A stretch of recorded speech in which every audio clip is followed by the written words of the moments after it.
De cara al trabajo, un espacio de Mental Job para acompañar a las organizaciones en uno de los grandes retos del mundo laboral. Prevenir el estrés y gestionar adecuadamente el riesgo psicosocial y la salud mental en el trabajo. Analizamos cómo lo técnico, lo jurídico y la gestión organizacional deben ir de la mano para construir entornos laborales más saludables y organizaciones mejor preparadas. Esto es De cara al trabajo, con John Castaño. Hola, reciban una especial bienvenida a este espacio donde estaremos hablando acerca de unos puntos específicos de la reforma laboral que se relacionan con el riesgo psicosocial, además de cómo se debería realizar la gestión del riesgo psicosocial en nuestro país, en Colombia, a partir de las normatividades que vienen surgiendo en los últimos años y que actualmente empiezan a cobrar en rigurosidad. Ya no se habla del riesgo psicosocial, de esa gestión como un aspecto decorativo, como un aspecto sobre el cual se cumple solamente y que en algunos casos se llega hasta la aplicación de la batería de ese documento que también estaremos hablando. Se archiva, se tiene ese informe que se archiva, pero no se llega a pasar de ahí más allá, a hacer una intervención a la medida de la empresa.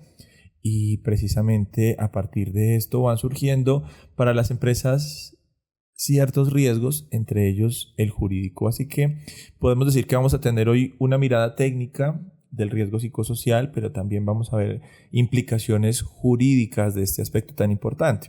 Por eso, hoy me acompaña Paola Acosta. Ella es abogada, especialista en Derecho Laboral. Paola, gracias por acompañarnos y bienvenida a este espacio. Hola John, muchas gracias a ti por la invitación y es un honor para mí estar aquí hoy contigo. Bueno, yo creo que el honor es todo nuestro. Muchísimas gracias una vez más. Entonces, pues, la idea es que podamos dejar sobre la mesa ciertos puntos que son importantes en referencia a esto. Debo decir que desde la mirada técnica vamos a estar revisando qué es la batería de riesgo psicosocial, qué elementos la componen, cada cuánto se deben aplicar estos documentos o estas evaluaciones de los factores psicosociales y además qué viene después de la evaluación del riesgo psicosocial, de ese informe que mencionábamos, que no puede parar ahí la gestión. Entonces, eso de parte mía, y sé que de parte tuya también vamos a estar hablando temas muy interesantes que impactan el riesgo psicosocial, la seguridad y salud en el trabajo, que tienen que ver con la reforma laboral y que muchas veces permanecen ocultos.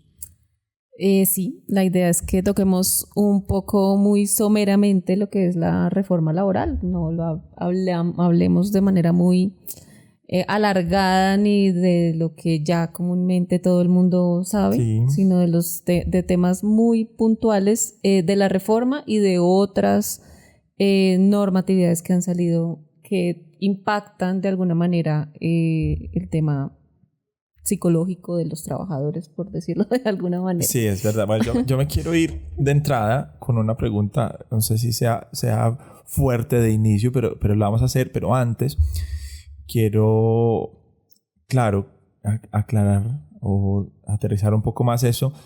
Sí, es verdad lo que dices. Hemos escuchado mucho hablar de la reforma laboral.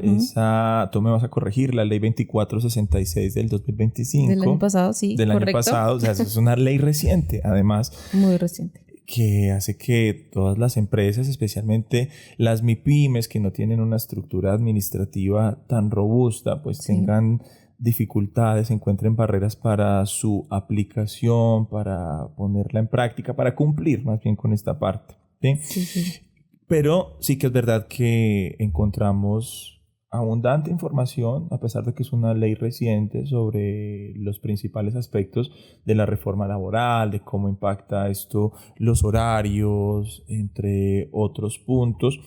Pero hay algunos puntos que son esos que están ocultos, que tú nos vas a contar un poco más en detalle. La pregunta que te iba a hacer, es una pregunta fuerte, yo sé que tú estás todo el tiempo asesorando empresas, eres una abogada de campo, podríamos decirlo, estás aquí, estás allá. ¿Crees que las empresas en Colombia están gestionando adecuadamente el riesgo psicosocial? Mira, yo te voy a responder muy francamente. Yo creo que no tienen ni idea ni qué es eso. Te lo voy a decir abiertamente. Bueno. Porque generalmente, por lo menos en las empresas que yo asesoro, sí tienen a una persona encargada, tal vez a una empresa con quien tercerizan todo el tema de SST, pero honestamente creo que es un asunto en el que no se fijan, que tal vez voy a decirlo de esta manera no muy chévere, pero tal vez no les importa. Y del que de una u otra manera pues no han visto que realmente tenga algún impacto real en la empresa, si cumplen o no cumplen. También, te soy franca, recibo muchísimas consultas de muchos temas y poco del tema de la batería, del tema del riesgo. Pues obviamente todo el mundo habla de los EPPs, de que tengo que cumplir, del formato, de la minuta, de lo que sea, pero de este tema puntual es muy poco lo que se consulta y lo que se implementa, diría yo. Y es que tienes razón, porque la gestión del riesgo psicosocial es un capítulo más dentro de los sistemas de gestión de seguridad y salud en el trabajo, o quizás no un capítulo más, sino otro capítulo importante dentro de los sistemas de gestión de seguridad y salud en el trabajo, que ha tenido que abrirse campo a fuerza, ¿sí? A fuerza de lucha, vamos a decirlo. Y estoy de acuerdo contigo porque también yo estoy en el campo, así que si tú eres una abogada de campo, debemos decir que yo soy un psicólogo de campo, que visito empresas, que conozco de cerca esa realidad y que puedo observar las falencias, las debilidades que tienen las empresas. Dentro de las que mencionas, una muy importante es el desconocimiento. Hay empresas que no tienen idea de qué es la gestión del riesgo psicosocial. Todavía no han empezado a hacer una gestión porque dicen, ¿qué es la batería? ¿Has escuchado hablar de la batería? No. Y no quiero herir susceptibilidades acá, pero generalmente hablo con personas que están encargadas de liderar el talento humano, de liderar los sistemas de gestión de seguridad y salud en el trabajo, y son ellos quienes a veces todavía no tienen ese conocimiento preciso. Pero claro, para eso existe el profesional o el especialista indicado. En el caso tuyo, a temas laborales, todos estos temas de reforma, de cómo impactan, entre otras, también el riesgo psicosocial. En el caso mío, cómo se debe realizar esa gestión, y precisamente ese es uno de los puntos importantes. Sí, y no sé si me dejas ahí interrumpirte. Claro, adelante. Con algo que acabas de decir que es muy valioso y muy importante, y es que efectivamente, digamos, se viene entendiendo recursos humanos y SST como dos áreas separadas, en donde la líder, la coordinadora, la jefe, la gerente de recursos humanos dicen, no, es que yo no sé nada de eso. Y allá a la chica que maneja o al chico, al profesional de seguridad y salud en el trabajo. Y creo que precisamente, y el legislador también lo está viendo así, e incluso los jueces hoy en día, como que ellos en realidad no están separando esas dos visiones de cómo manejar la empresa. Y realmente SST tendría que verse también como un área estratégica en las empresas, ¿sí? Ya no es el área por allá que cumple y llena papelitos y está fregando todos los días porque se pongan los guantes, la máscara, no sé qué cosa, sino realmente hay que verla como, o integrarla a lo que es recursos humanos, o verla como una gran gerencia, no sé si aplique este comentario, pero verla como un área estratégica porque afecta directamente los ausentismos, la rotación, sí, etcétera, etcétera. Tú lo has dicho, el impacto de la seguridad y salud en el trabajo es amplia. Y bien, es importante también que se logre esa sensibilización y que se logre esa conciencia, porque la sensibilización quizás la estamos trabajando los profesionales que decimos en las empresas, mira, debes gestionar esto, pero llegar a ese nivel de conciencia es otro punto y eso le corresponde al empleador entender que esto no es un requisito que hay que simplemente cumplir, que hay que tener los registros, sino que está impactando tu organización, tu bolsillo, desde la productividad, tú lo mencionabas, el tema del ausentismo, de la aparición, es decir, en términos técnicos, la incidencia y la prevalencia de enfermedades laborales que surgen como producto de la no gestión, puntualmente en este caso, para no dejar el tema tan amplio, de la gestión del riesgo psicosocial que está íntimamente relacionada con la salud mental y principalmente podríamos decir con la prevención del estrés, ¿sí? Y de otras patologías de origen mental, aunque no siempre solo son mentales, sino también, o psicológicas, sino que también impactan lo físico. Pero entonces vamos a puntualizar y vamos a decir cómo debes realizar la gestión del riesgo psicosocial.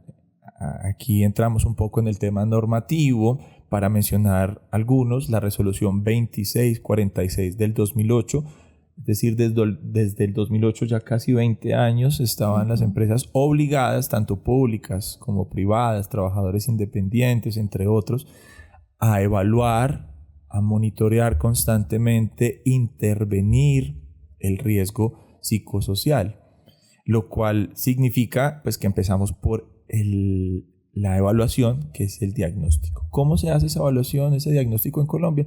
Pues con la batería de instrumentos para la evaluación de factores de riesgo psicosocial. Ese documento surgió en el año 2010, lo elaboró la Universidad Javeriana por encargo del entonces Ministerio de la Protección Social, es decir, ya lleva 16 años y aún seguimos haciendo una gestión importante para que las empresas entiendan la importancia del cumplimiento con la aplicación de la batería. ¿Qué es la batería? La batería es un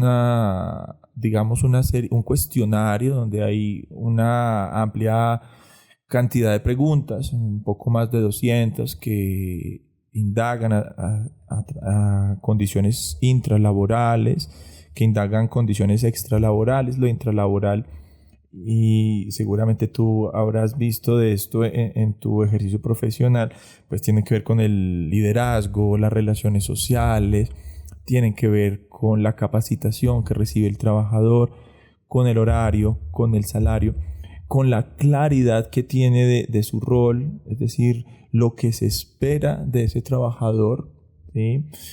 Y tiene mucho que ver con procesos de inducción, con los temas de contratación, con la gestión de las demandas o exigencias, demandas emocionales, demandas cuantitativas, de carga mental, de jornada de trabajo, ahora que tenemos modificaciones desde la reforma en este tema, pero que también indaga las condiciones extralaborales que tienen que ver con el transporte del trabajador, casa, trabajo y viceversa, lo cual generalmente es un factor de riesgo, especialmente en ciudades como Bogotá y otras principales del país, las relaciones familiares, las relaciones interpersonales fuera del trabajo, cómo afecta el trabajo la vida extralaboral y cómo afecta la vida extralaboral también el desempeño del trabajador en su sitio de trabajo, entre otros.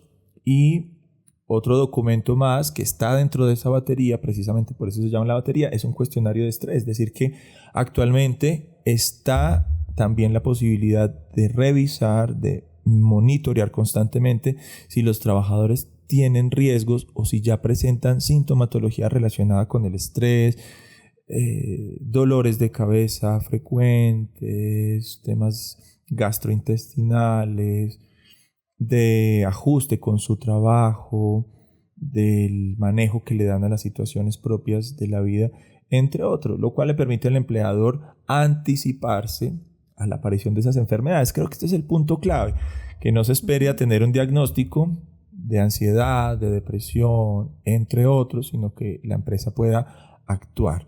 ¿Y cómo lo hace? Pues una vez tenga ese diagnóstico, no para la gestión del riesgo psicosocial, insisto en ello, sino que las empresas deberían implementar programas de vigilancia epidemiológica, quizás no todas, porque hay unos criterios específicos para hacerlo, y esos criterios están en la resolución 2764 del 2022, por mencionar algunos que están ahí en el artículo 8, son personas que estén involucradas como presuntas víctimas en temas de acoso laboral.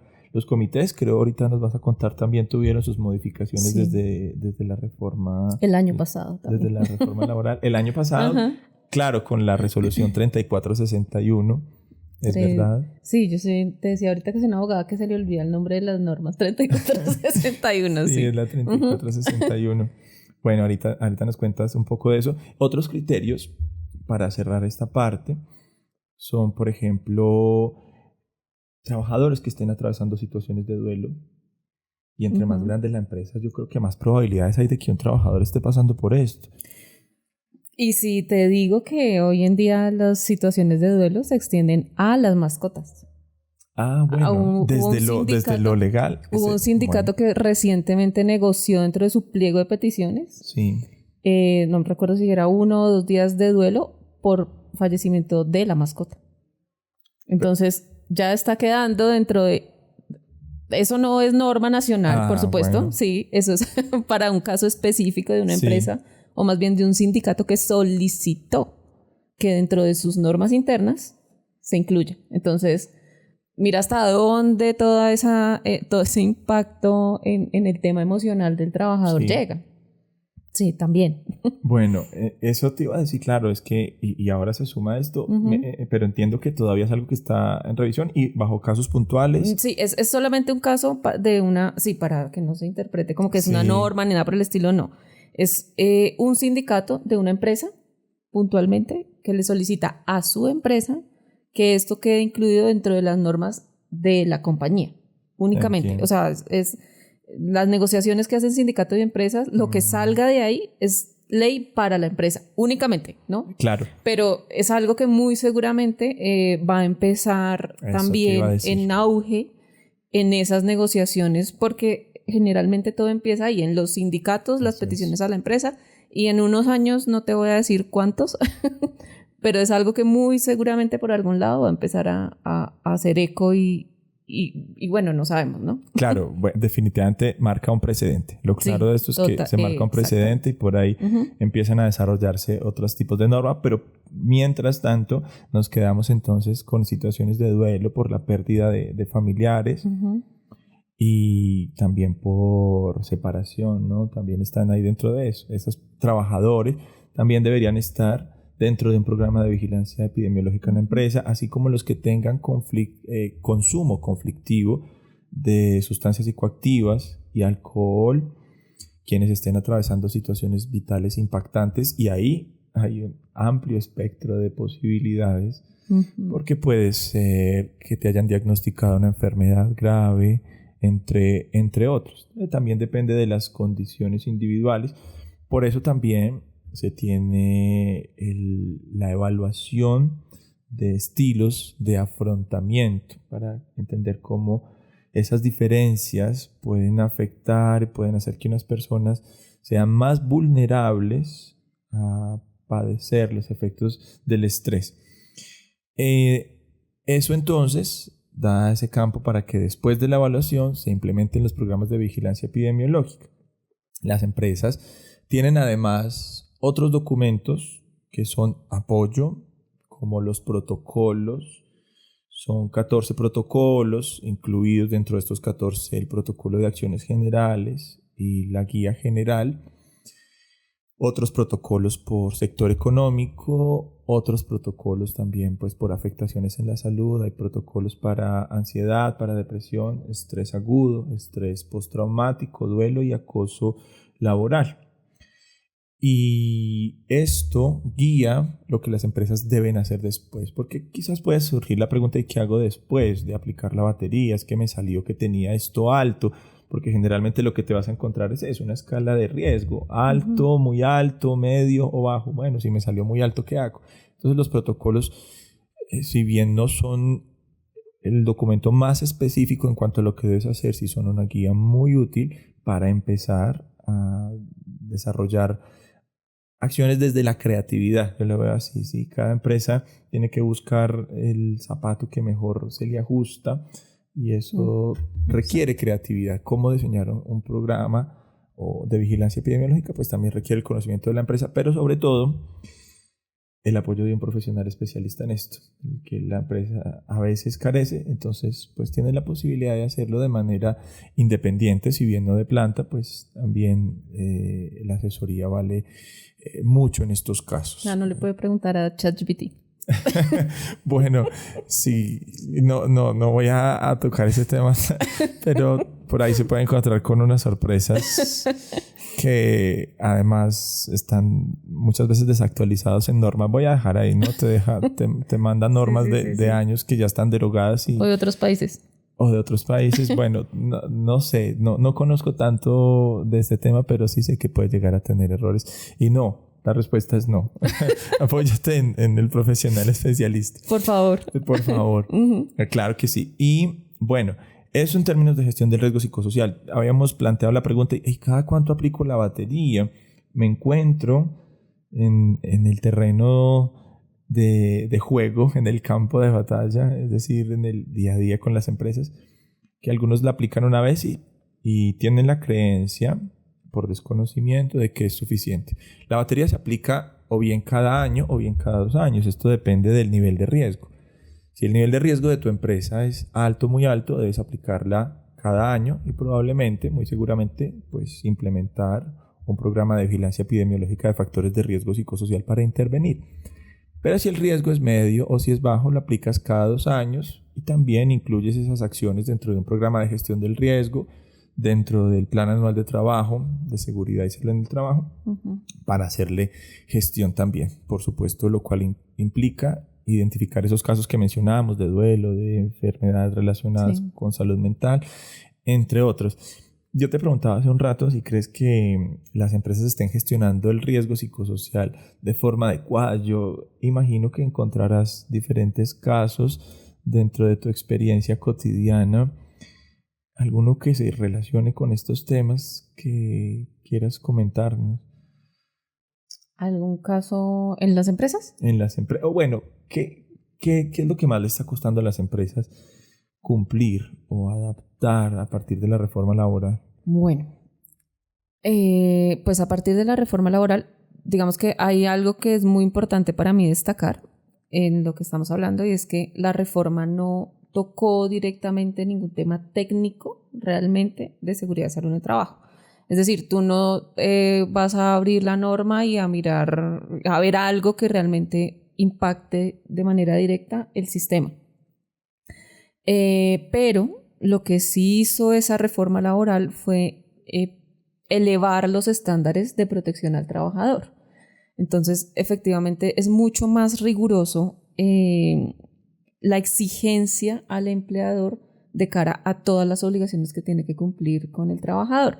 Digamos que la reforma laboral, y no quiero como llover en agua mojada hablando de todo lo que ya llevan hablando hace 6 meses cuando salió la reforma de los horarios, de la modificación de las diurnas, de la jornada diurna, de la modificación de los recargos dominicales, de los contratos fijo indefinido, de los aprendices ENA, porque digamos que es algo que en lo que se encuentra cualquier cantidad de información en Google y en las noticias y en los YouTube y en los TikTok. Bueno, pero que a veces no está tan bien aterrizada y genera confusión. Es precisamente también lo que buscamos: aclarar, aterrizar un poco esas... Por supuesto, y si tocáramos esos temas nos demoraríamos de aquí a la medianoche. Exactamente. Pero sí, a mí me parece muy interesante cuando entrábamos a revisar esto, o entro a revisar la norma, un artículo del que nadie habla, ¿sí? Y es el artículo 9 de esa reforma laboral, y es que efectivamente, digamos que por disposición ya de hace unos años, todas las normas que tú mencionas no son normas nuevas, ¿sí? Y son normas en las que muchas empresas no cumplen y creen que como son normas de pronto viejas de hace 10 años o 15 años y nunca nadie les ha dicho nada, no tienen que cumplir. Pero ante una eventual visita del Ministerio de Trabajo, que ya ahorita de pronto hablamos del tema del Ministerio del Trabajo, el Ministerio entra a revisar todo. Todo lo que tú tienes que estar cumpliendo, así la norma sea de 1950. ¿Sí? Que el código que tenemos es de 1950 incluso. O sea, el código sustantivo. Sí, exacto. O 1960. Bueno, el asunto es que es muy viejo. Pero volviendo a lo que estaba diciendo, el artículo 9 modifica una norma que ya existía respecto de la forma en la que objetivamente yo debo estar pagando salarios. Es un artículo, volví te digo, del que nadie habla. Pero eso me obliga, ese articulito me obliga, o más bien me da la facultad a mí como empleador de incluir esos, o más bien incluir factores diferenciales para las cargas de trabajo, para los pagos, para las remuneraciones, de acuerdo a factores de riesgo psicológico y emocional de los trabajadores. Entonces, ¿qué me dice esa nueva norma? La norma anterior que me decía, haga sus perfiles de cargo y de funciones de acuerdo a la experiencia profesional, de acuerdo a la educación del trabajador, de acuerdo a la formación que tenga, etcétera. Temas como muy propios del trabajo. Hoy en día el artículo lo que me dice es, usted puede incluir factores de diferenciación para la remuneración del trabajo basado en si su trabajador está expuesto a situaciones estresantes, a malos tratos de clientes, si está sometido a situaciones de aislamiento, es decir, el trabajador que tengo por allá escondidito en la bodega, en el archivo oscuro, sin aire, sin nada, si tiene situaciones si es un trabajador al que debo requerirle multitarea, múltiples solicitudes, es decir, yo puedo incluir dentro de esos perfiles de cargo que se supone que debo tener, porque la norma me exige que debo tenerlos, pues muchas empresas no los tienen y creen que es, bueno, no sé ni por qué creen que a veces hay que tenerlos, pero es porque la norma me lo exige, incluir esos factores diferenciales. Entonces, ante un eventual proceso judicial el día de mañana, que generalmente esos procesos son de lo que la gente normalmente conoce de trabajo igual, salario igual, yo puedo incluir un factor que me haga diferenciar salarios por ese tipo de factores estresantes. Entonces, bueno, y ahí puedo incluir N mil ejemplos de cómo aplicar esas escalas salariales. ¿Sí? Lo que quiero decir es, no es lo mismo que tengas un auxiliar que está sometido a ciertas cargas y puedes tener otro auxiliar que gana pronto un poquito más o se gana un bono adicional o lo que sea, a razón de esos niveles de estrés a los que puede estar sometidos o de carga laboral, emocional, etc. ¿Sí? Y eso es algo que yo quiero hacer énfasis porque precisamente nadie habla de esto. ¿Sí? Tú no lo vas a ver en ningún lado. Y das pie, además, me das pie para mencionar otras metodologías que están dentro de la batería de riesgo psicosocial, hacen parte de la batería de riesgo psicosocial, pero tampoco son ampliamente divulgadas para todas las empresas y que permiten definir aspectos de las demandas de trabajo como los que estás mencionando, entre ellas las demandas emocionales, las demandas de carga mental que están relacionadas con esas características de la tarea, con el uso de la memoria, de la concentración, de la atención y procesos de aprendizaje que hacen la diferencia, como tú mencionabas, de la carga cuantitativa, incluso de las demandas de la jornada de trabajo, que si bien actualmente ya están más reguladas, hay que decir que siguen presentándose casos donde son difícil, existen esas barreras para conseguir una desconexión laboral real dentro de las empresas. Entonces, Sí. ¿cuáles son? Te voy a mencionar cuáles son. Es el análisis psicosocial de puesto de trabajo. Está esa metodología dentro de la batería. Para ampliar información, las entrevistas semiestructuradas permiten profundizar en algunas dimensiones y conocer más en detalle y desde la mirada propia de algunos trabajadores en particular qué sucede con algunas dimensiones relacionadas con la retroalimentación del desempeño, con las recompensas que el trabajador recibe, no solo salariales, sino también recompensas emocionales, además el reconocimiento que tiene la persona dentro de la organización. Los grupos focales permiten también evidenciar o profundizar en aspectos relacionados con el liderazgo y con las mismas relaciones sociales. ¿Qué pasa en los grupos de trabajo en temas de comunicación? De dónde pueden surgir esos conflictos en el clima laboral, pero también quejas por presunto acoso laboral, quejas también por presunto acoso sexual. Ya sé que es un término muy propio de los abogados, pero es un término que yo en realidad prefiero el término de situaciones no conviventes. Hablar de presunción o de acoso laboral en una empresa me parece muy fuerte. O sea, además porque es campo o es terreno de un juez laboral, asumo yo, determinar cuándo hay, cuándo no hay. La labor del empleador en este caso es tenga los comités de convivencia laboral funcionales y además los mecanismos preventivos también para evitar que estas situaciones se den.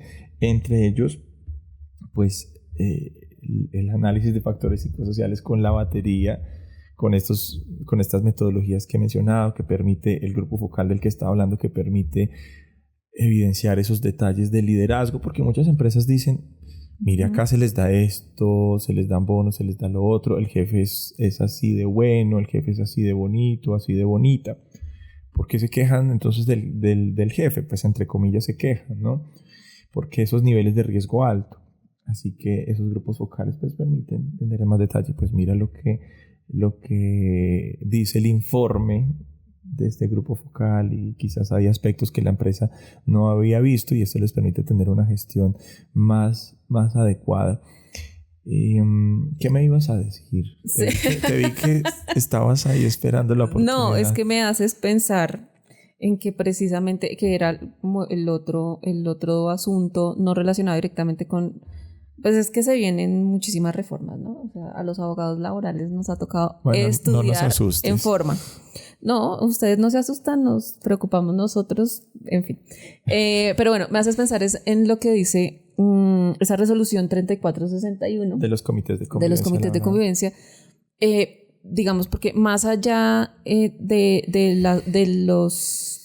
las obligaciones formales, de que el comité ahora debe tener su reglamento propio, de que hay unos plazos fijos para recibir estas quejas de acoso, sí, los tiempos cambiaron. De la mensualidad con la que ahora tienen que reunirse los comités de convivencia, de los tiempos para dar trámite, digamos, más allá de todo eso, hay unas obligaciones que son de la esencia de esa norma y son las obligaciones de prevención, ¿sí? Y digamos que como esas obligaciones de prevención para la empresa está efectivamente promover la realización de capacitaciones, de charlas, de sensibilización y sobre todo realizar este tipo de actividades que le permitan a la empresa y a los trabajadores dar visibilidad a que existen situaciones que detonan la mala convivencia, ¿sí? Entonces, yo por ahí tenía como una frasecita que la hablábamos, era que muchas demandas empiezan no porque realmente el empleador incumpla en algo, sí, sino porque se ignora el contexto por omisión emocional del trabajador, ¿sí? Entonces, ¿y por qué digo que se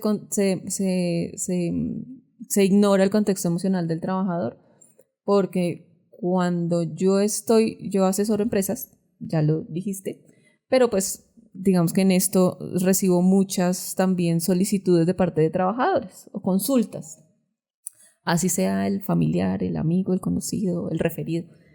Y muchas veces la gente no demanda porque realmente perciba que hay incumplimientos a las obligaciones, sino por rabia.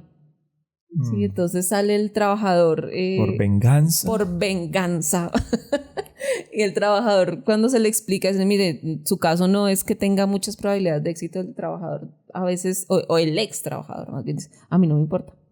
Yo lo que quiero es fregarlos, yo lo que quiero es que ya lo que no pude hacer adentro lo hago afuera.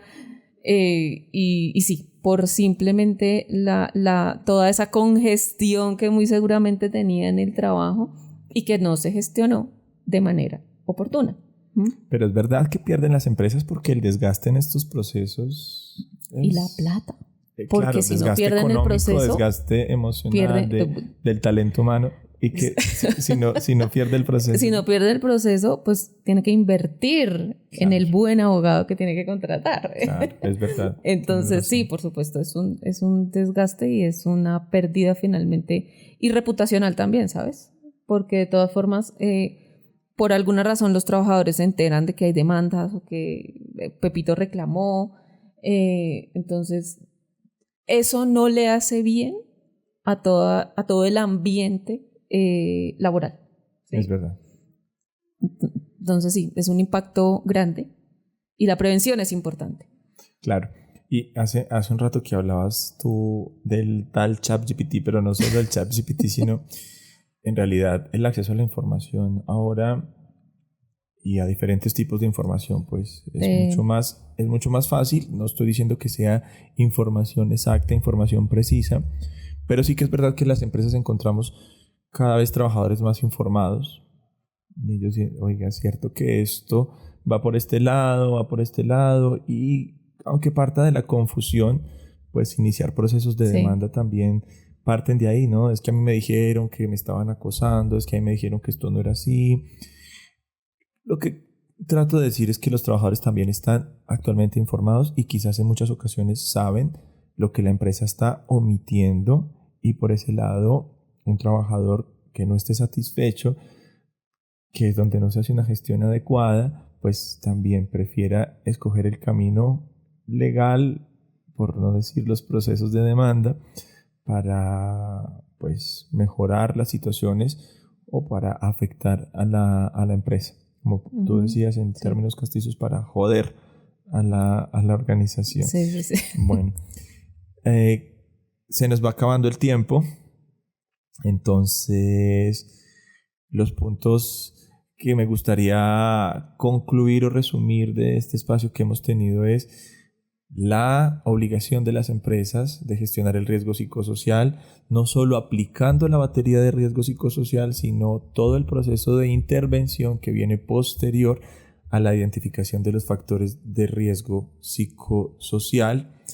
Y eso además impacta directamente en la productividad y en la estabilidad de una organización.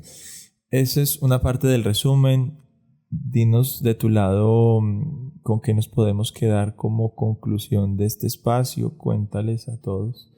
Sí, pues yo creo que como a manera de conclusión de todo lo que hablamos es que definitivamente recursos humanos y SST deben ir articulados. Son un engranaje, o sea, no se puede definitivamente tomar como áreas que no se pueden ver o que no tienen nada que ver. Creo que obviamente hay que estar actualizados, hay que actualizar reglamentos, procedimientos, perfiles, porque no hay que, digamos que como empresario, no puedo tenerle miedo a una visita, no puedo tenerle miedo al trabajador mismo. No, digamos, ¿quién trabaja así? Con miedo, claro, ¿sí? No. Y si yo soy empresario, si yo quiero tener la cultura del cumplimiento con mis trabajadores, pues debo tener la plena certeza de que yo como empleador también estoy cumpliendo.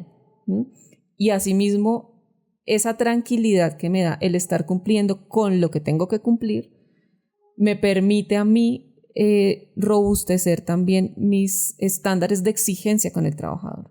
Entonces ya con toda la tranquilidad puedo hacer un proceso disciplinario sabiendo que no tengo rabo de paja y que si me demandan entonces pasa esto, o que si me interponen acción de tutela. No, por el contrario, si yo como empleador sé que estoy cumpliendo, no le tengo miedo ni al Ministerio de Trabajo, ni al juez laboral, ni al trabajador. Entonces puedo hacer lo que vine a hacer como empleador y como empresario, que es que producir y dar condiciones dignas, por supuesto, a los trabajadores y pues nada,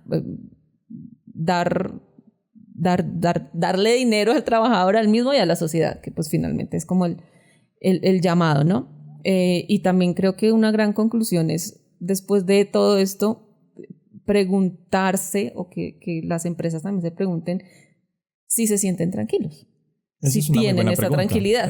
Yo creo que es clave. Exacto. ¿Estoy yo tranquilo con la gestión que estoy realizando? ¿Estoy yo tranquila con la gestión que estoy realizando en mi Totalmente. empresa? Bueno, pues ahí queda. Me parece que como pregunta de reflexión es perfecta para cerrar este espacio que se llama De cara al trabajo. Estaremos trayendo nuevo contenido para conocer mejor la norma y cómo cumplirla. Estuvo con nosotros hoy Paola Acosta. Gracias, Paola, nuevamente. Hasta la próxima. A ti, gracias. Qué maravilla de espacio.